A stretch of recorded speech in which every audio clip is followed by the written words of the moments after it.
Good morning, fellow students. You welcome on another part of this chapter, microorganisms and or fluid. यानी कि हम पढ़ रहे हैं क्लास 8 के चैप्टर माइक्रोऑर्गेनिज्म्स के बारे में कि जो माइक्रोऑर्गेनिज्म्स होती है वो किस तरीके से हमारे लिए हेल्पफुल होती है और हार्मफुल होती है। ओके, तो इसी सीरीज में हम आगे बढ़ते हैं। तो आपके आती है डिजीज, ओके, यानी बीमारियां। अब हम देखते हैं कि आपकी जो डिजीज होती है वो कितने टाइप्स की होती है।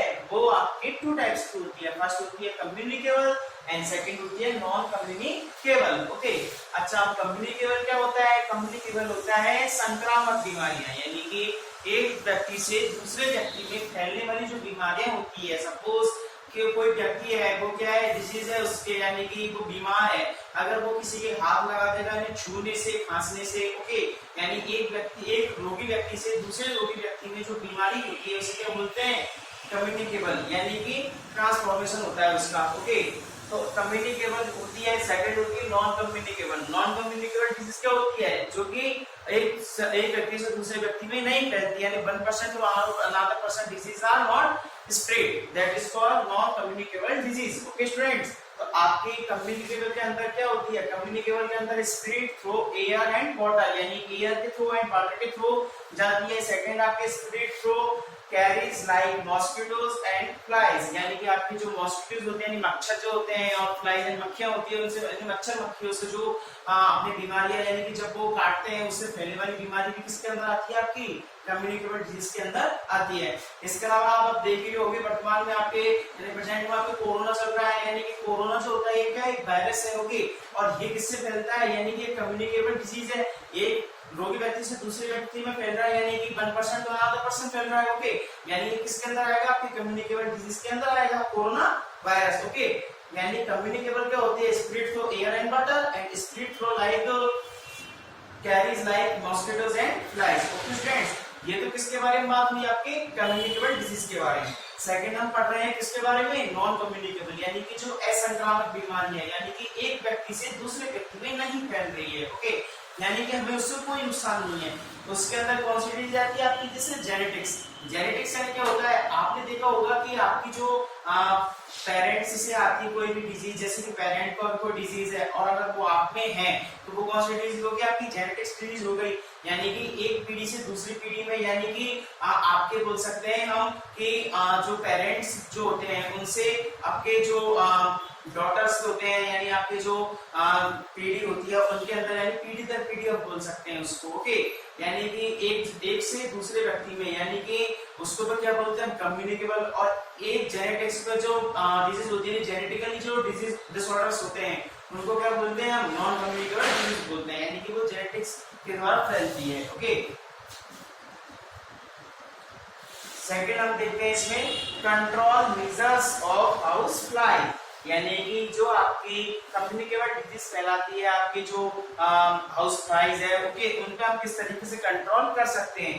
तो control measures of house flies के अंदर आता है फर्स्ट आपके फूड मस्ट बी कवर्ड, यानी कि हमारा जो फूड है उसको हमको क्या रखना चाहिए? कवर करके रखना चाहिए। यानी कि आपकी जो चपाती होती है उसको हमेशा आपको टिफिन के अंदर रखना चाहिए, यानी कि आपकी कैसरोल के अंदर रखना उसको चाहिए, यानी food must be covered. Okay, second क्या होता है? Proper sanitation should be maintain, यानी कि लगातार आपके हाथों को, यानी कि आपके जो जर्म्स वगैरह होते हैं उनको क्या करना चाहिए? हाथों को बार-बार सैनिटाइज करना चाहिए। ओके, इसके अलावा garbage should be properly discharge, यानी कि आपके जो कचरा इकट्ठा हो जाता है, यानी जो गार्बेज इकट्ठा हो जाता है उसको क्या करना चाहिए? आपको डिस्चार्ज करना चाहिए, यानी कि घर से बाहर उसको फेंक देना चाहिए। ओके, जैसे सुबह के टाइम गाड़ी आती है तो उसमें डाल देना चाहिए। आपको जो गार्बेज होता है घर में इकट्ठा उसको डाल देना चाहिए, घर के अंदर आपको गार्बेज रखना नहीं चाहिए। इससे क्या होगा? जो हाउस फ्लाइज होगी और जो काफी सारे जो इंसेक्ट्स होंगे वो क्या करेंगे? ग्रो करेंगे। ओके, तो वो क्या है? हमारे लिए हार्मफुल हो जाएंगे बाद में। Garbage should be properly discharged. Okay. Next आता है इंसेक्टिसाइड्स शुड बी स्प्रेड, और इस हमको क्या करना चाहिए? जो इंसेक्टिसाइड्स आते हैं, यानी कि आपके जो काला हिट, रेड हिट, ये जो आती है, यानी मार्केट के अंदर जो काला हिट वगैरह आता है इनका स्प्रे करना चाहिए। ओके, इससे क्या होगा? स्प्रे करने से आपके जो इंसेक्ट्स होंगे वो क्या होंगे? चले जाएंगे। ओके, यानी आपके घर में इंसेक्ट्स नहीं आएंगे अगर आप स्प्रे भी करोगे। तो ये आपके क्या हुए? Control measures of house flies. First देगा फूड मस्ट बी कवर्ड, यानी फूड को हमेशा कवर करके रखना चाहिए। Proper sanitation should be maintain.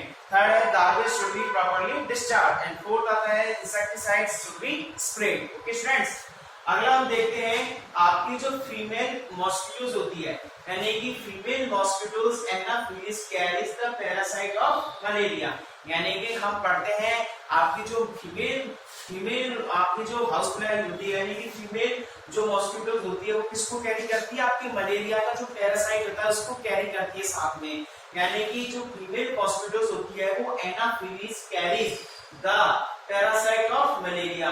जो आपकी फीमेल एनाफिलिस मॉस्किटोज होती है वो कैरी करती है आपके किसको, पैरासाइट ऑफ मलेरिया, यानी मलेरिया के परजीवी को अपने साथ में क्या है, कैरी करती है। Okay, acids mosquito carries dengue virus, और इससे क्या फैलता है, डेंगू फैलता है। ये डेंगू कौन फैलाता है, फीमेल मॉस्किटो एनाफिलिस। ओके, ये क्या करती है, अपने साथ में कैरी करती है पैरासाइट ऑफ मलेरिया को। ओके, और जो मलेरिया होता है वो क्या करता है कि आपके जो acids mosquito carries dengue virus, और इससे कौन सा क्या फैलता है, आपके डेंगू फैलता है। ओके स्टूडेंट्स, अगला हम पढ़ेंगे कंट्रोल मेजर फ्रॉम मॉस्किटोज, यानी कि हम मॉस्किटोज जो होते हैं उनको किस तरीके से कंट्रोल कर सकते हैं। तो फर्स्ट आता है आपके मॉस्किटोज ब्रीड्स इन वाटर, यानी कि जो मॉस्किटोज होते हैं, जो मच्छर होते हैं वो हमेशा किसमें पनपते हैं, पानी में पनपते हैं।